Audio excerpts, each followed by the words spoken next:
Tingnan nyo naman yung itsura ng mga bato na nahukay ko. Ayan o. Diba? Ganyan siya. Tapos ganito. Ayan, ganun pa rin ang hugis. Ayan o, yung isa. Yung isa, ayun. Tapos ito, ganito pa rin. Ayan ang hugis o. Parehas pa rin.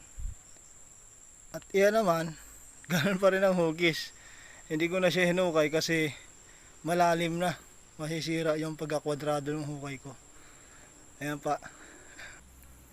At ito, ibang klase naman ang hugis niya. Pero may groove siya sa gilid. Ayan o. Tapos pagdating dito, ayan o, ang lalaki nila. Ayan pa o. Diba? Iba't ibang uri, iba't ibang klase hugis ng bato. May groove yung iba, tapos yung iba wala. Ayan yung groove niya o. Tapos ito o, may groove.